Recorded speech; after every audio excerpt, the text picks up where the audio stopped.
Hello guys, this is Contusion for What If Naruto Was in High School. DxD, join my Discord and let's get started. Naruto saw images of Iroh, Adrian, and Tamamo flash in his mind as he shook with rage. I can't allow myself to break, Naruto stated as he stared at nature. Nature sighed in disappointment and shook its head. I see, a foolish human thing to believe or say, he said as he started to fade. I will keep an eye on you and never forget, I could easily make your life hell, Naruto. And I will take anything you throw at me, Naruto shouted, making nature laugh at him before he fully vanished. Who the hell are you talking to, Naruto? Kurama asked, not seeing nature within Naruto. Naruto blinked. He was sitting down, not having moved from his seat. Was that just a figment of my imagination? Or was that real? Naruto thought, not sure if he had zoned out as it all felt so surreal, as the doctors and surgeons slowly walked out, all tired from the long hours. Naruto entered the room, seeing Tamamo on a futon. On her throat was a seal funneling oxygen into her lungs, and one her arms was above the blanket with a red seal connected to vials of blood to channel new, clean, compatible blood into her veins. Her ears twitched as Naruto sat next to her, prompting her to open her eyes, which had gained heavy bags, making her look exhausted. Hey! She whispered as she moved her other hand out from under the blanket to reach out for him, which her gently took her hand in his as he scooted forward. Hey! Naruto choked as he wiped his eyes. You look like shit, Tamamo joked with a faint chuckle. Yeah, but you don't look good either, Naruto responded, earning a struggled laugh. An eerie silence drowned the laughter, lingering like fog in a cemetery. Where is Yasaka? Tamamo asked as she realized her daughter was not present. I left her with Hilda at the house, Naruto informed. Tamamo nodded, eyes feeling heavy and partially closing. She hummed as she shifted a bit. I want to see my daughter. Tamamo, you just went through. Naruto. Tamamo interrupted as she looked at her husband, her eyes pleading with him to bring Yasaka to her. Several minutes later, Yasaka's ears tingled as she heard footsteps approach the room. She ran out and saw her father standing there. Papa, where is Mama? Yasaka asked as she grabbed his leg, looking at him with teary eyes. Naruto put his hand on her head, rubbing it gently as he picked her up. I will take you to her, Yasaka, he said as he held her close. Don't worry. Naruto, what is going on? Hilda asked as she and Akasha entered the room. Oh, good, you come too, Naruto said as he motioned for the vampires to follow him. As they left, Yasaka felt anxiety plague her mind, holding her dad's kimono tightly as the building came into vision. She had been there several times, but today, she felt an ominous aura billowing around the sacred place of healing. Her breathing became labored, her grip on Naruto tightening. Yasaka, Naruto said, drawing her attention to him. He hugged her, her face in his neck as his hand rubbed the back of her head, running through her hair. I am here, so it's going to be okay, Naruto reassured her, hoping it helped. Yasaka found breathing to be easier, wrapping her arms around his neck as he carried her to her mother's room, followed by Hilda carrying Akasha. Dr. Reika, Naruto said as he saw her walking out of Tamamo's room. We were just changing out the blood, Reika responded, taking notice of Yasaka, Hilda, and Akasha, a sad smile on her face as she was wrecked with guilt. Tamamo is doing fine for now, so you can still visit her, just please, keep it quiet. Naruto and Hilda walked in, seeing Tamamo sitting up. Mama/Auntie. Tamamo turned her head and was surprised to see Hilda and Akasha there, but smiled and opened her arms.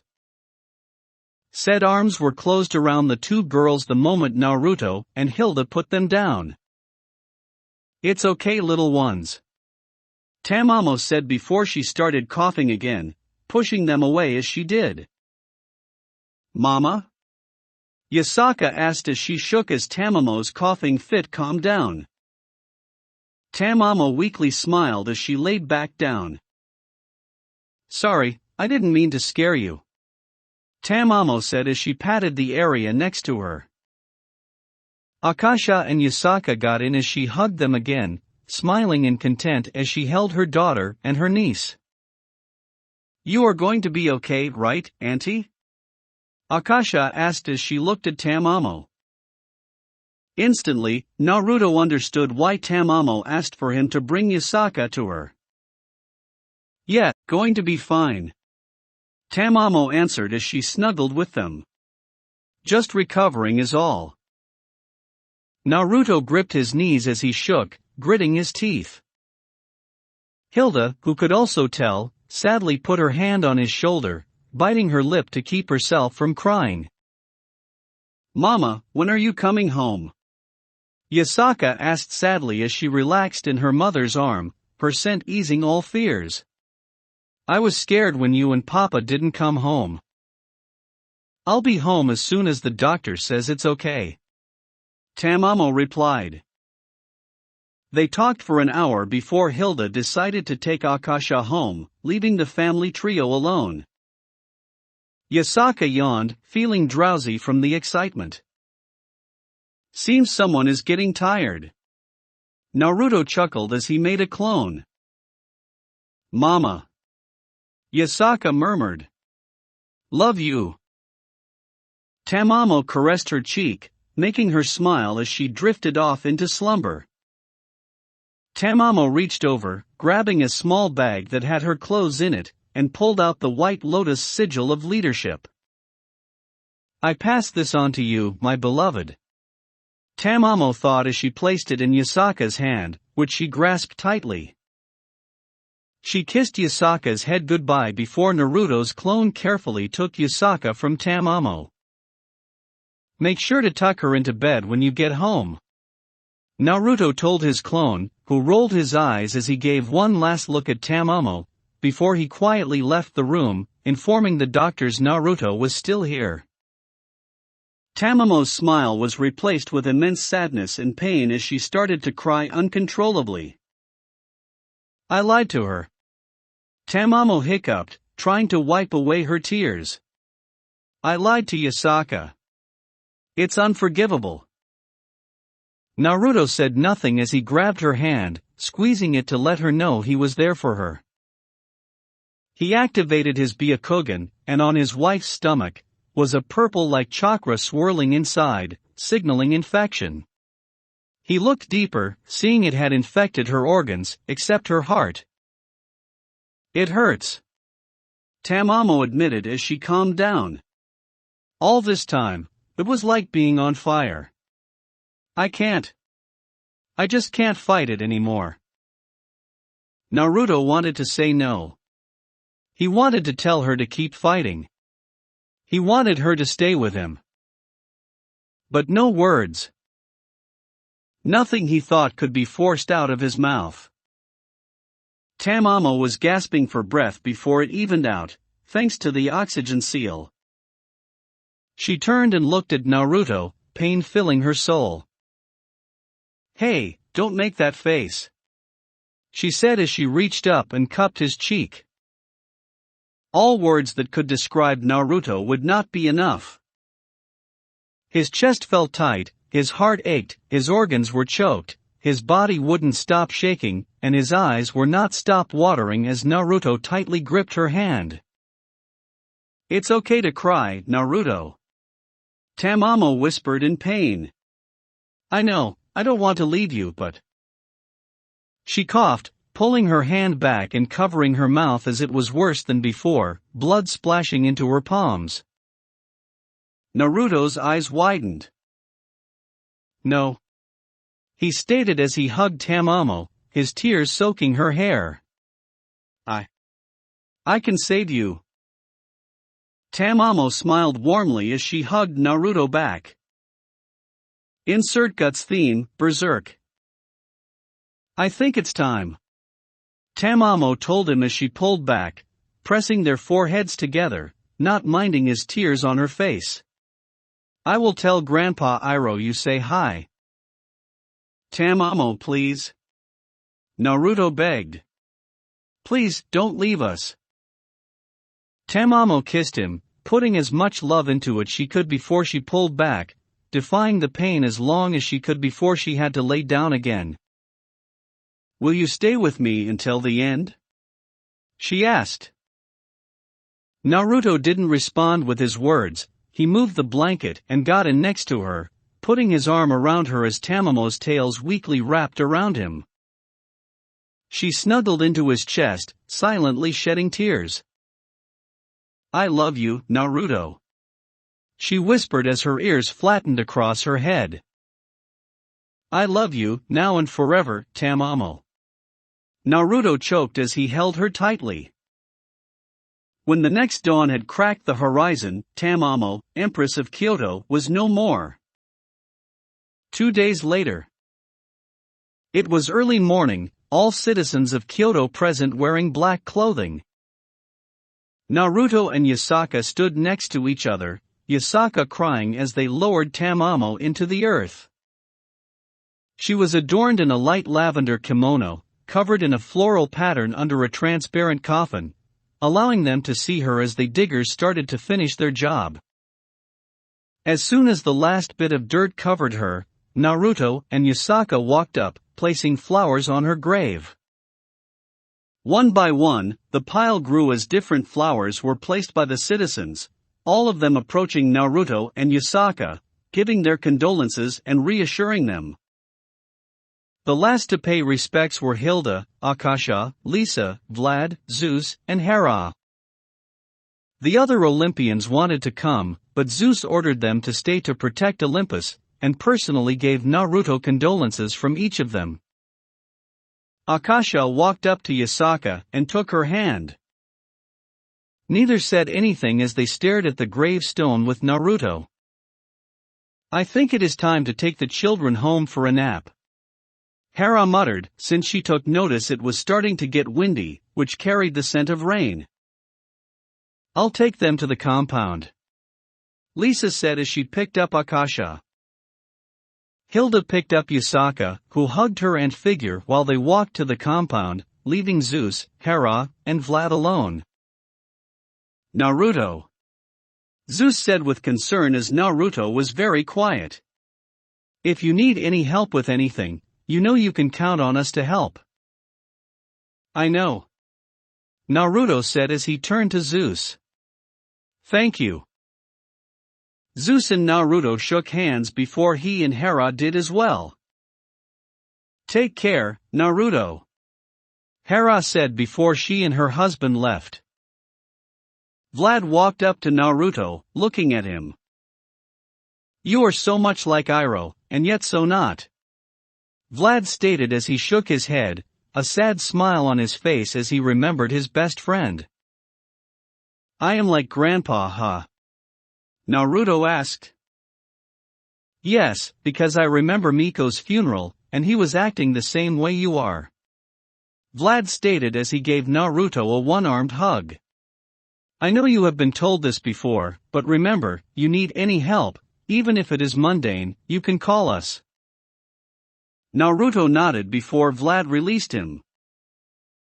Thank you, Vlad. Naruto said with a sincere, yet still sad smile. It started to sprinkle. It would be best if we returned to the compound. Vlad insisted. You go on ahead. I just want to be alone with her for a bit longer. Naruto replied. Vlad understood as he walked to the compound.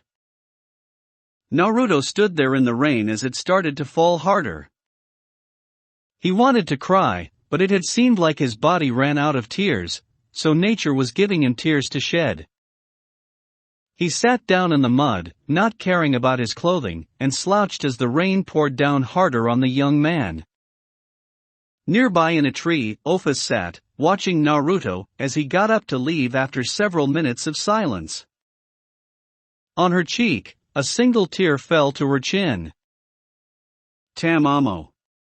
Office thought sadly as she felt her chest tighten in sadness. Meanwhile, Underworld. You sure the chakra we got from Uzumaki is mixed from 9 different types of animals? Lucifer asked his head scientist. Before them were 9 small canisters of corrosive-colored chakra in it. Yes, sir. The scientist replied nervously to the paranoid Satan. Each type represents the 9 creatures he summoned that day.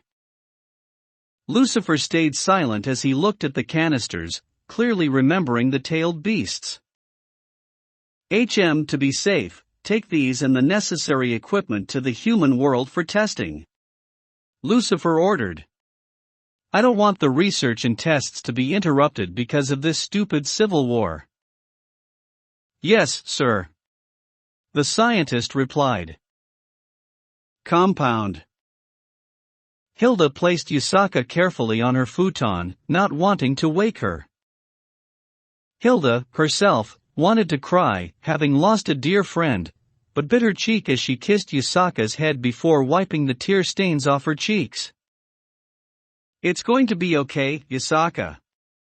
Hilda whispered as the tiny fox napped, making her ear twitch. Hilda left, silently shutting the door. Office appeared as the door shut, her feet touching the floor. You poor girl. Office thought as she stared at her granddaughter, reaching out to touch her head. Yusaka purred slightly before she started to tear up in her sleep. Office's heart tightened. What can I do? Office thought as she racked her brain for an answer. A light bulb, a candle lit itself above Office's head before she vanished as silently as she arrived. European toy shop. A mother happily sewed the base for a velveteen toy, the base meaning it had no details, hair or face. Office appeared behind her and touched the back of the woman's head. The woman gasped as her mind was taken over by Office. Now so. Office ordered, the mother silently doing as commanded. 1 hour later, Yusaka's room. Office returned, looking around and saw Yusaka was fully asleep. I hope she loves this. Office thought as she placed her gift next to Yusaka. There was some silence as Office stared at Yusaka while she slept peacefully. Should I reveal myself to Ashura now? Office thought after several minutes. She had wanted to confront him again at the cemetery, but could not bring herself to do it now, due to the loss of Tamamo. Office shook her head. Soon, I will talk to Ashura again. Office thought as she looked at Yusaka. It's not like you to be like this, Office. Office turned and saw an angelic individual. She was roughly 5 feet 6 inches with a very lithe frame, her breasts at least 2 centimeters bigger than Office's breasts. She had short white hair, silver gray eyes with a red pentagram star above her left eye with a red-tinted scar trailing down in a line that severs her eyebrow and mars her eyelid, and hooks slightly at her cheekbone, and follows her cheek down close to her chin. It also has an extra line of scar tissue that runs parallel to her lower eyelid. Her outfit was an ethereal dress, forming a white hooded cowl at the shoulders, and then becoming black cloth with red edges, leaving her feet bare. Nature. Office stated as she recognized this woman. Nature smiled as she looked at Office. It's been a while, old friend. Nature replied as she looked at the slumbering Yasaka. Olphus stepped between Yasaka and Nature. Nature sighed as she turned. I know, my darker half visited your son, so you don't trust me near your family. But don't worry, I promise to keep the balance. Nature started walking away, fading away like mist. Olphus waited several minutes, listening to Yasaka's breathing and the sounds she made as she moved around. She is gone. Olphus thought with a sigh of relief. Nature, the good half, such a representation of all light, has darkness in them with that red scar over her left eye and cheek.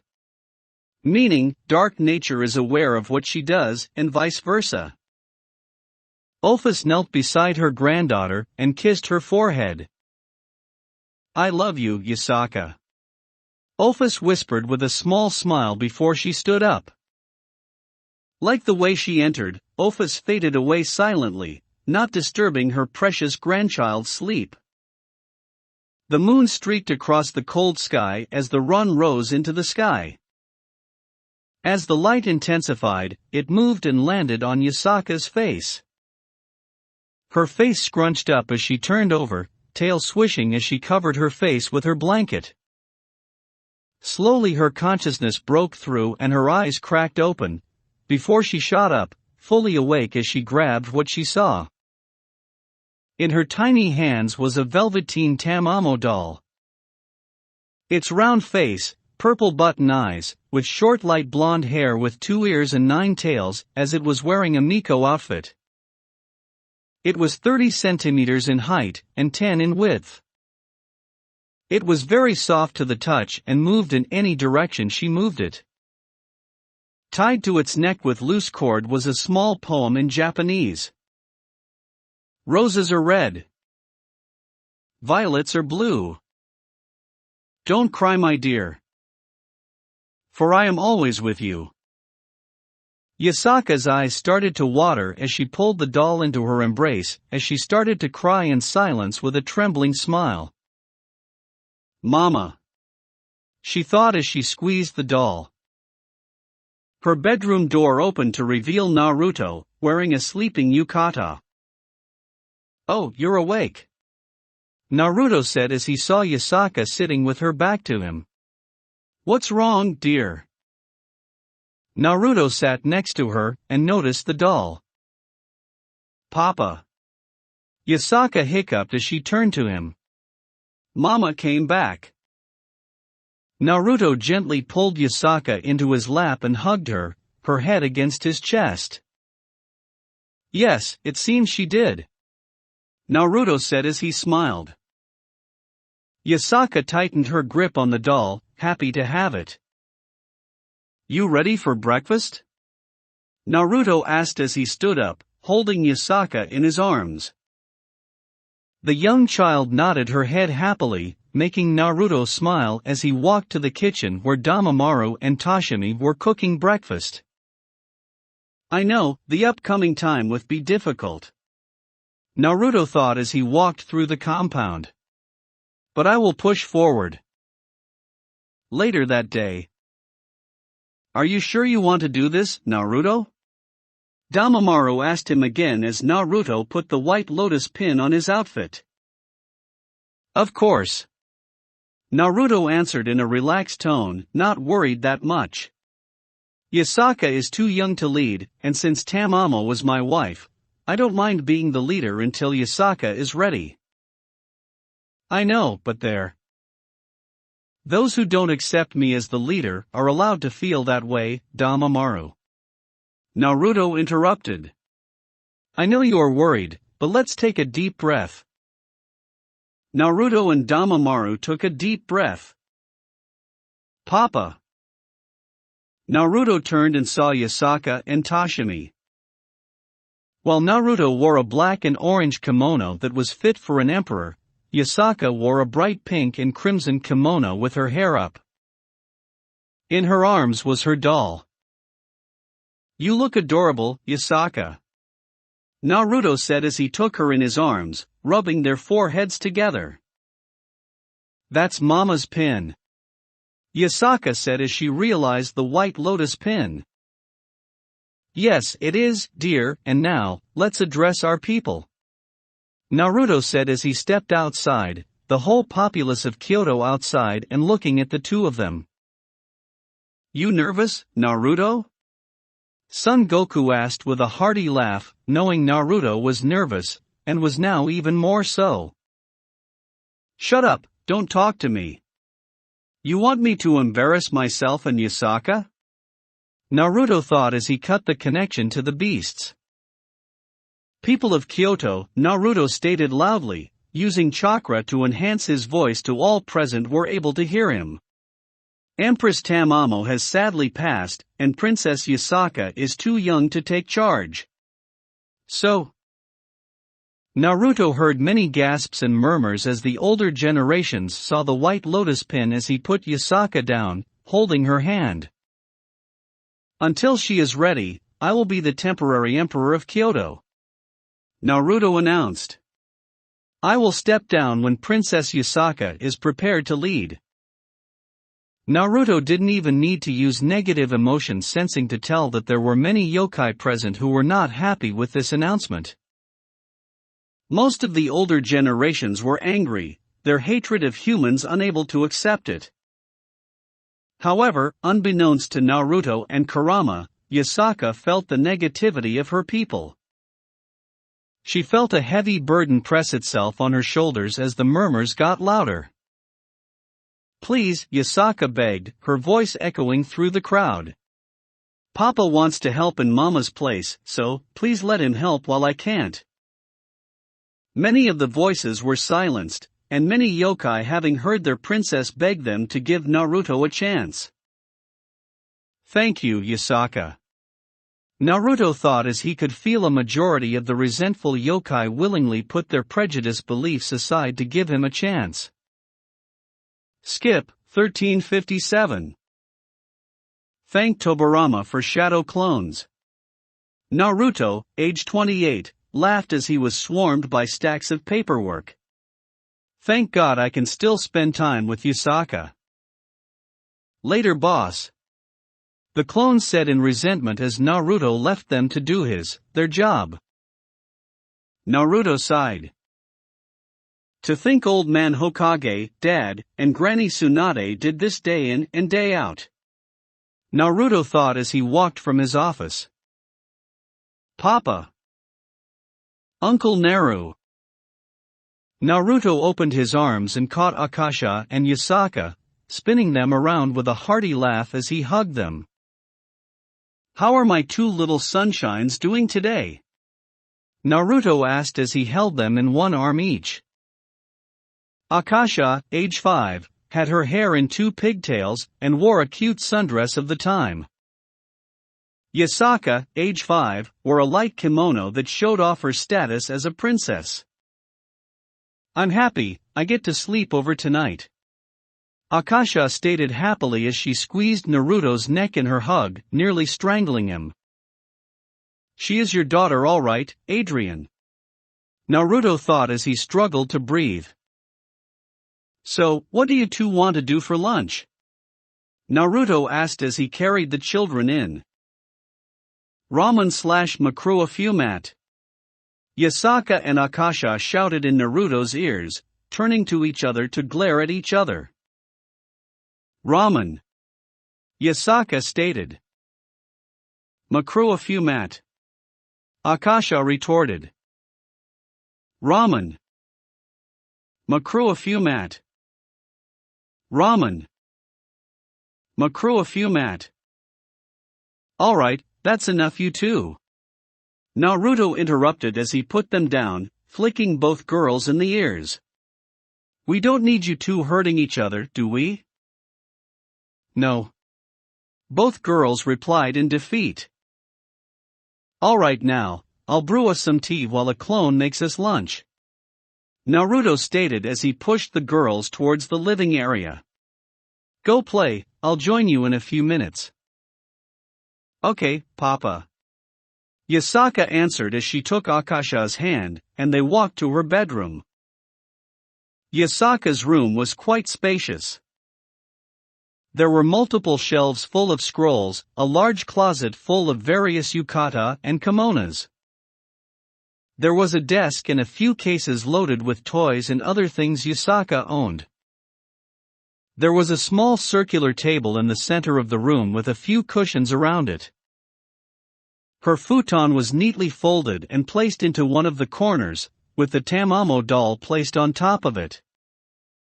Akasha smiled as she entered Yasaka's bedroom, moving toward a scroll shelves, pulling one out, sitting at the table and opened it. With her upbringing, going between Romania and Japan, Akasha had picked up the language and was learning how to read Japanese as well as Romanian. "You like reading, don't you?" Yasaka asked as she pulled out several toys, wooden figures that had been made by hand. Akasha shrugged her shoulders as she continued to read.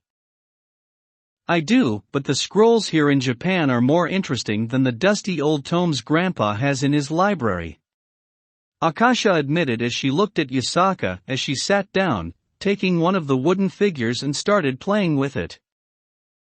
"I bet there are interesting things at your castle," Yasaka stated in a bored tone. "Like what?" Akasha asked as she closed the scroll. Yasaka put her finger on her lip and thought, tail swaying silently as she did. I think it would." Akasha quirked an eyebrow. There was a knock at the door. "Tea is done," Naruto said as he entered the room, a small tray with cups and a fresh pot of green tea.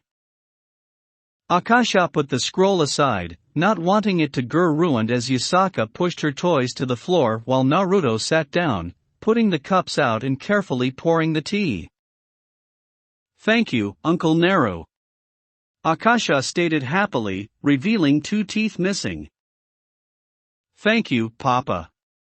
Yasaka cheered as she and Akasha loudly drank their tea. Naruto didn't answer. He simply smiled and sipped his tea quietly. "Naruto," Kurama mumbled lazily. He was currently deep within the tailed beast psyche, each of his siblings on a higher level so they could get time alone. "Yeah, old friend, I feel them," Naruto thought back as he continued to relax. Outside the compound were 4 yokai. 2 of them were Kamaitashi weasels, male and female. The female having an eye patch, as they both wore black and red mercenary clothing. The female had 2 chain sickles on her back, while the male had a large fan on his back. The third yokai was a salamander. They were bipedal, having a human shape. But their skin was scaly, their belly and underarms were a light gray, while the top scales were a dull gray lavender. They wore a single-layer yukata. Their eyes were not visible, and its mouth was quite large, nearly going where human ears would be placed. The final yokai was Anu. They had the head of a monkey with large fangs and a white mane, their body that of a tanuki, while its limbs were that of a tiger with the fur of a tiger, and its tail was a white snake. They wore a single-layer yukata as well. "You sure that he is in there?" the male Kamaitashi asked as he looked at his fellow yokai. "Has Gozu's sensing ability ever led us astray?" The female Kamaitashi replied as she turned to look at him. "You don't need to be afraid, brother." "But Temari," Kamatari started to say to his sister before the new growled. "Enough, Kamatari." He grunted. "We have been planning this ever since that human declared himself emperor." "Gozu?" Kamatari whined at the new. The salamander put their hand on his shoulder, drawing his attention. "Ibius." Ibius didn't say anything, but Kamatari could understand his feelings from his chakra. "Okay, you're right," Kamatari stated as he drew his fan. "Humans, they have no right giving us orders." especially after taking our parents. He opened his fan, revealing the chakra-enhanced paper with 3 red circles on it. "One strike will drive the bastard out," Kamatari stated. "Then we chain him down," Temari continued as she drew her sickle, the chain jingling as she prepared her stance. Ibius, who was mute, didn't talk, but gestured with his hand pointing to his open mouth. "Then I gas him with my poison mist to weaken him." Goza growled as he grinned, moving the yukata's shoulders off his, letting it hang around his waist. "Then I deliver the finishing blow," Goza stated as he snarled. All 4 of them drew in nature energy, entering their personal sage mode. Kamatari channeled his chakra into his fan, changing it into wind chakra. Sage art, quick beheading dance. Kamatari thought as he swung his fan, the torrential winds barreling towards the compound's outer wall. Goza got anxious as the weight was killing him. The wind hit the wall, and as it cut into the wall, they could feel all the chakra getting absorbed in a focused location before they saw Naruto standing before them with his hand held out. He was in sage mode with his Rinne Sharingan open as he lowered his arm. Naruto exuded an aura of calm, in body language, facial expressions, and his chakra. "You know," he said as he looked at the damage to the wall, which was roughed up, and the support on the outer section was completely destroyed while large amounts of pain had been stripped off. "You know," Naruto said in a very calm, Iroh-like tone as he carried himself with concern and acknowledgement. "Most people would be extremely." Naruto didn't even try to evade as Temari's chain sickle wrapped around him 7 times, and then tightened, keeping his arms from moving. "Well, this is a predicament," Naruto said in a concerned tone, but never lost his relaxed demeanor as Ibius took a deep inhale, and expelled a large purple poisonous gas cloud. Kamatari, Temari, and Goza jumped out of the range of the cloud, Ibius taking hold of Temari's chain sickle to keep Naruto in place as he was immune to his own poison. "Good job, Ibius," Kamatari cheered. "Yes, good job, little bro," Goza stated as he was itching for Naruto's blood. The gas cloud slowly drifted to the ground since the particles too heavy to drift very far before it landed on the dirt. Naruto stood still, not moving. "Now, we can kill the bastard human who defiled the royal bloodline," Goza shouted gleefully as he lunged towards Naruto. What to do?" Naruto thought as he flexed, the chain shattering into chunks as Goza closed the distance. Naruto saw Goza's movements as if he was in slow motion, as if he was not even moving, thanks to his Rinne Sharingan. Naruto easily stepped to the side, allowing Goza to move past his right side before Naruto turned to face the moving Nu as he raised his left hand above his head. "Sage art," Naruto stated as a Rasengan spun to life in his left hand, Shikaku's magnet chakra mixing into Naruto's sage mode enhanced Rasengan, Shikaku's curse mark pattern forming on it. Magnet-style Rasengan. Gozu, with his sage mode enhanced sensing, could not feel a single amount of malice in Naruto's chakra, as the magnet Rasengan struck his back, the curse mark pattern spreading across his body and immobilized his body, weighing him into the ground due to him being in midair, face planting into the dirt. "Gozu!" Temari and Kamatari shouted as Ibius was shocked, his body language showing disbelief as he shook in his knees and arms. Ibius undid his physical transformation, his body expanding, losing its human shape, and become a monstrous salamander 4 times as tall as Naruto, and 3 times as wide. "Ibius, calm down," Temari shouted as she realized Ibius had reverted to his true form in fear and desperation. Ibius lunged towards Naruto, mouth open. Naruto, as calm as can be, raised his hand. Dxdpt6 lost all momentum, his limbs moving in fright as he tried to get his bearings straight as Naruto held him within the air before he was propelled backwards into several trees, hitting the ground, not moving. "Oh, crap, did I overdo it?" Naruto asked with worry, not breaking his calm demeanor. He took 2 steps towards Dxdpt6 to check on him, to stop when he felt Kamatari and Temari above him, fan and sickles in their respective hands. "Wind style, great breakthrough," Kamatari stated with bloodlust as he swung his fan. "Wind style, claw marks of the weasel," Temari shouted as she swung her sickles multiple times, sending razor-sharp blades of wind. Naruto raised his hands, a dome of chakra enveloping him. Kamatari and Temari had to watch as their attacks were absorbed into Naruto's palms. The excessive chakra he took and carefully funneled through his legs and returned to nature. Naruto's hands didn't lower as he used Bansho Tenin to pull Kamatari and Temari into his hands. Expecting him to kill them, Kamatari and Temari were surprised when Naruto carefully put them back on the ground. "Okay, you two stay here, I am going to check on your salamander buddy," Naruto stated as he turned his unprotected back to the weasels as he approached Dxdpt6.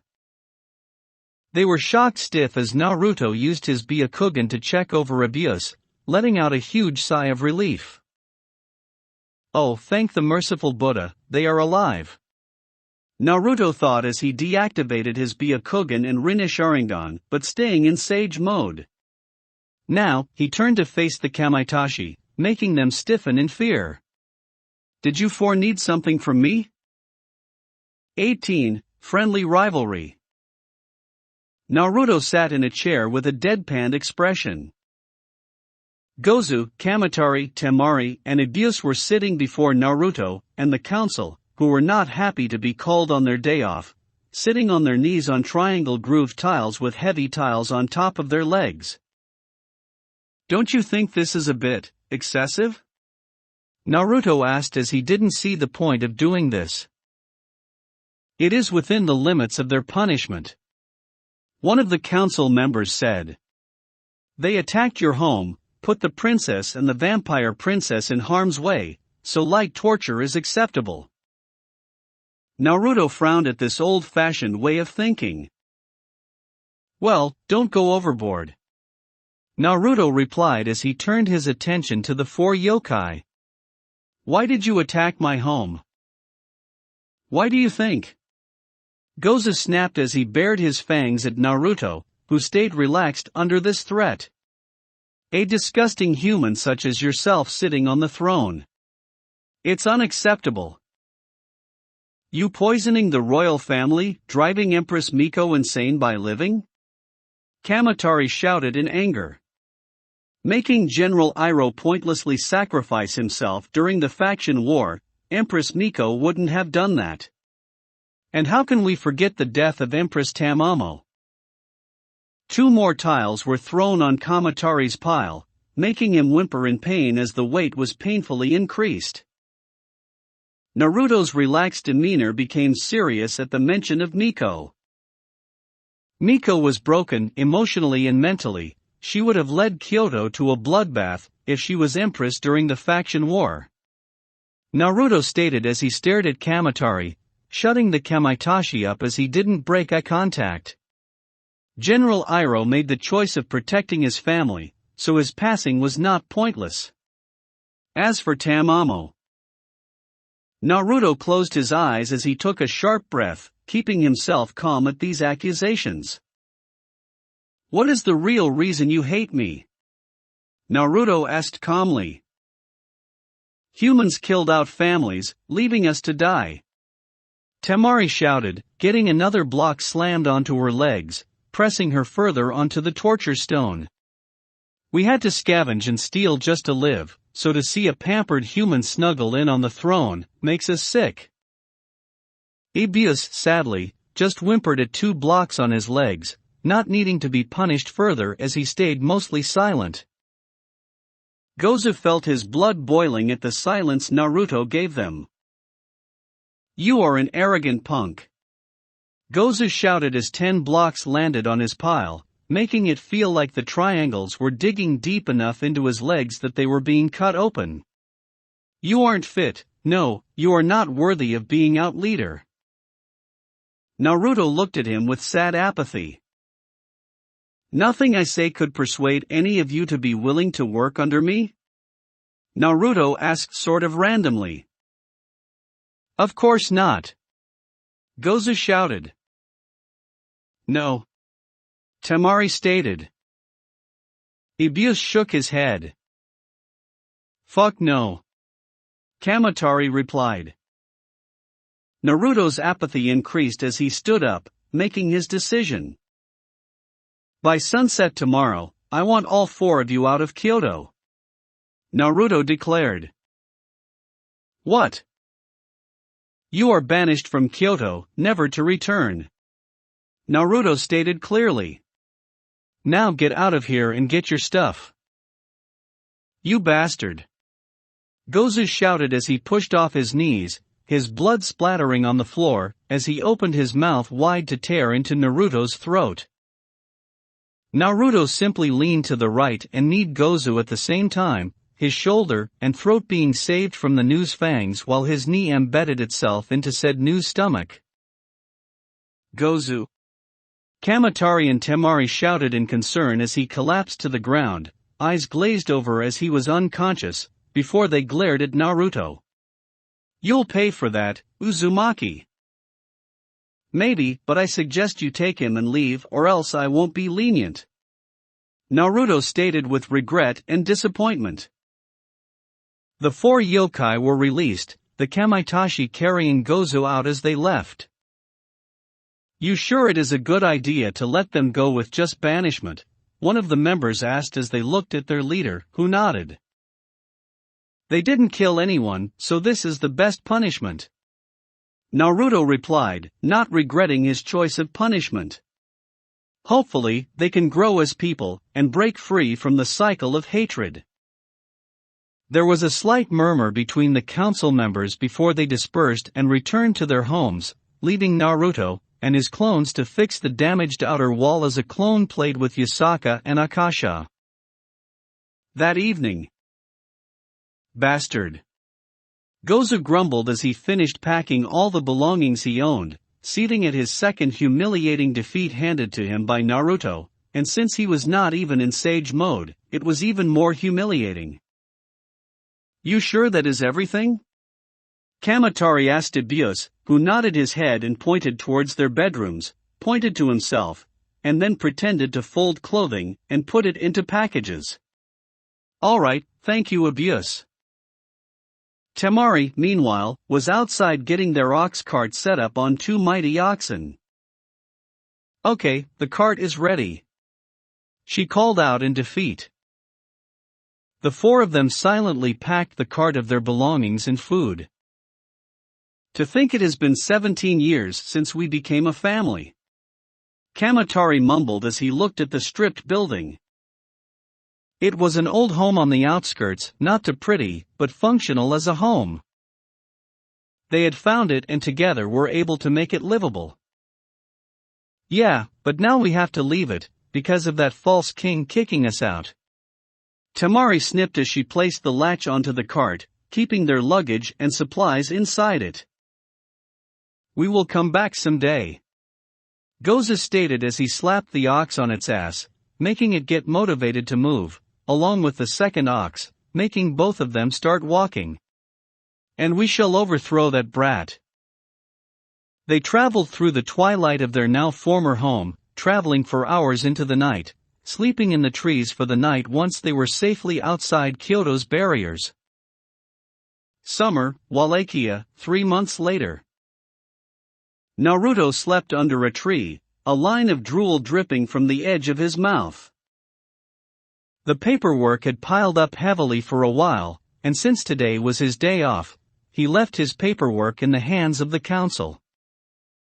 He was visiting Vlad and Lisa with Yasaka, and after a few hours he took a walk, only to sit down and almost instantly fall asleep. Naruto's prone form was found by Akasha and Hector, who was her bodyguard. "Uncle!"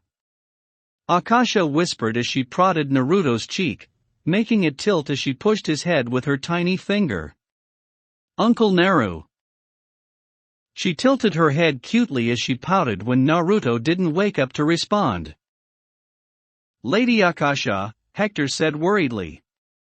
"I don't think Master Naruto would like it if you kept poking him." Akasha looked at Hector. "Why not?"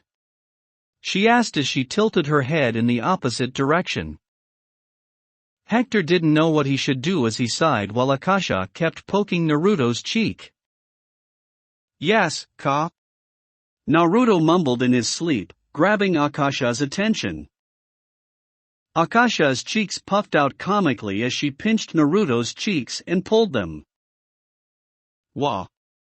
Naruto thought as he cracked his eyes open to see Akasha assaulting his cheeks with her pinching fingers. "Ahasha!" Akasha glared as she pulled his cheeks tighter before letting them go and storming off, Hector following her. Does anyone know what was going on? Naruto thought as his cheeks became red and lightly swelled. Someone might be jealous. Kokuo guessed. I wonder why? Naruto thought as he rubbed his eyes of the sleep before he wiped his mouth free of the drool. He stood up and stretched his limbs. Better get back to the castle and pick up Yasaka so we can go home. Naruto thought as his sore muscles relaxed. He walked through the woods, not bothered by its overall spooky atmosphere.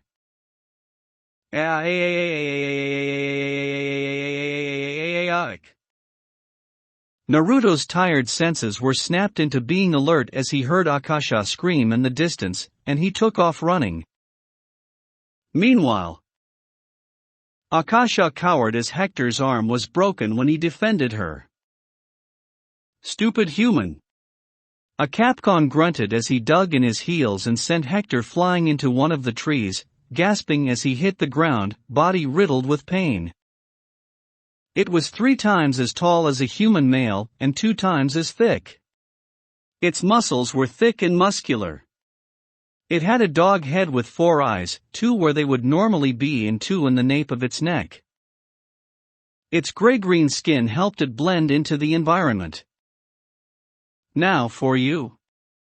He salivated as he returned his attention to Akasha. No. Akasha shouted as she threw a rock at the Capcom, which bounced off its shoulder. No need to struggle, it said with a disturbing chuckle as he reached out for her. I'll be gentle.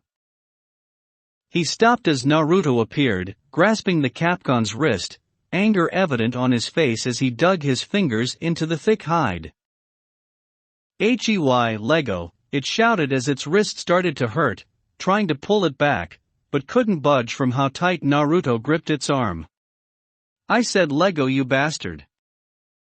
It swung its other arm, aiming to take off Naruto's head, but its fist was caught and bent in the opposite direction by Naruto's other hand.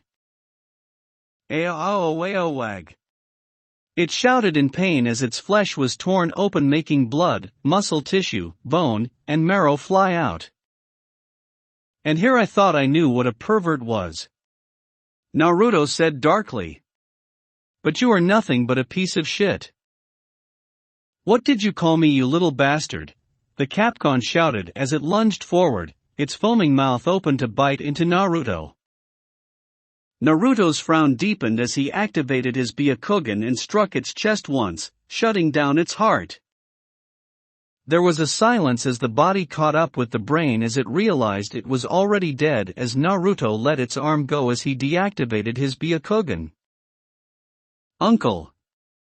Akasha gasped as tears welled up in her eyes, hiccuping in fear as Naruto turned, his hardened features softening as the Capcom fell onto the dirt path, dead. I am sorry, I didn't make it here earlier. Naruto apologized as he made a clone to check on Hector, who was thankfully alive, and he knelt next to Akasha, who wrapped her arms around him, crying and hiccuping as she did, and he hugged her, rubbing her back. "It's going to be okay. I am here." "SC scared?"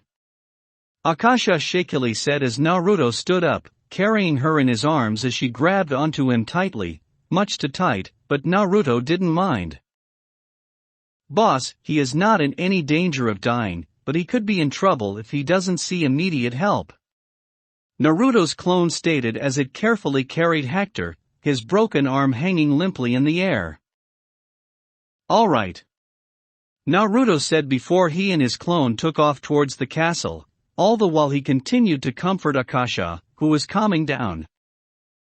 "Uncle Naru," Akasha thought as she felt exhausted, Naruto's movements lulling her to sleep. Upon their arrival, Naruto was confronted by Vlad and Hilda, who were horrified to see Hector's condition. As the forge master was taken to the infirmary, Naruto explained what happened, unable to give Akasha to Hilda as she stubbornly refused to let Naruto go until she fell asleep. "You killed it, didn't you?" Vlad asked after Hilda carried her daughter off to take a nap, where Yasaka was currently resting. "Of course I did," Naruto replied as he crossed his arms. "I didn't need to sense his emotions to tell what he was thinking of doing to Akasha, and since he didn't back down." Naruto went silent as he realized something. "I am willing to let people go when they target me, but target my child or Akasha, and I am willing to kill them," Naruto asked himself.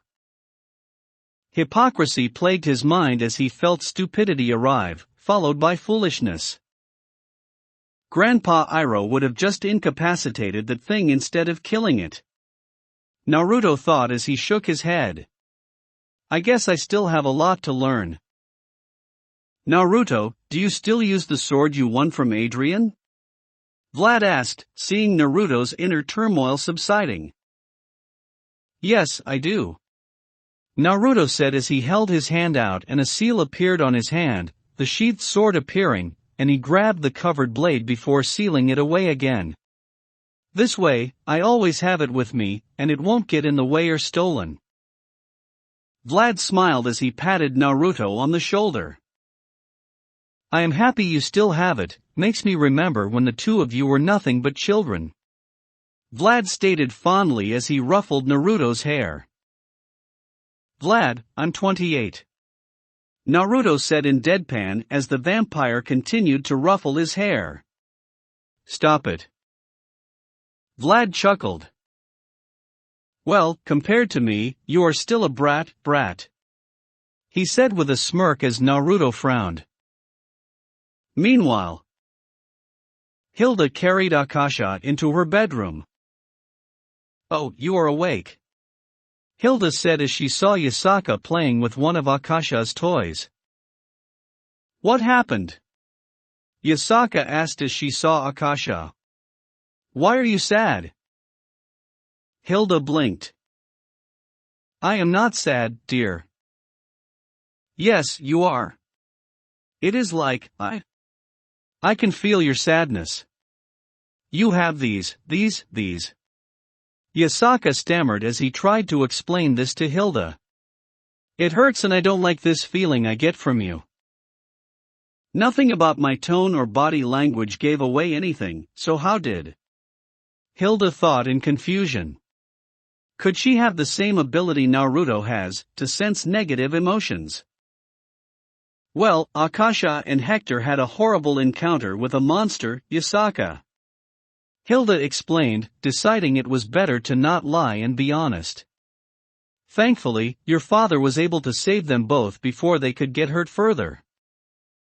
Hour later. Haha, you had to be saved. Yasaka taunted Akasha, who was pouting with her cheeks were red as Yasaka moved around her. Papa had to save you, Papa had to save you, Papa had to save you. Yasaka, that. Naruto started to interrupt, not liking how rude Yasaka was being. Akasha pushed Yasaka before Naruto could continue. I will be stronger than you, so that I won't ever need to be saved. Akasha shouted angrily as her eyes watered from anger and embarrassment. I'll be stronger than you. Yasaka, not liking the fact she had been pushed, shoved Akasha to the ground. As if that could ever happen. Yasaka shouted as she pounced on top of Akasha, and they started to fight. Okay, that's enough. Hilda and Naruto shouted as they grabbed their respectful child and separated them, propping them on their feet. She started it. Akasha and Yasaka shouted in unison, turning to each other. Stop copying me. No, you stop copying me. Akasha grabbed Yasaka's mouth, hooking her thumbs into Yasaka's mouth and pulled as Yasaka grabbed her cheeks and pinched. Ow, let me go. Stop, that hurts. Not until you let go. You first, stupid. Hilda and Naruto loomed over their daughters, making the two 5-year-olds go still as they turned and saw their respectful parent looking at them. Naruto took Yasaka out of the room as Hilda lifted Akasha up and onto her lap. Castle Dracula was filled with the sounds of spanking and embarrassed, pained cries of children begging their parent to stop. After it quieted down, Naruto returned with Yasaka, her face red and cheeks stained with tear marks with her eyes puffy and red. Hilda stood up and propped Akasha onto her feet. Now, what do we say? Naruto said as he gently nudged Yasaka towards Akasha. I am sorry. Yasaka hiccuped. I was mean and it was not nice. Hilda glanced down at Akasha, who could feel her mother's gaze on her. I accept your apology, she replied and hugged Yasaka. I am sorry for pushing you. I forgive you, Yasaka said as she hugged her cousin. Naruto and Hilda nodded with sighs of relief. Good, it's over, they thought as a maid knocked on the door. Dinner is ready to be served, Lady Hilda, Master Naruto, the maid said with a bow. All right, you two, let's go get washed up, Naruto said as he took Yasaka and Akasha's hands in his and led them to the washroom. He is really good with children, isn't he? The maid said as she saw the two children become happier. Yes, he is, Hilda said proudly, yet sadly.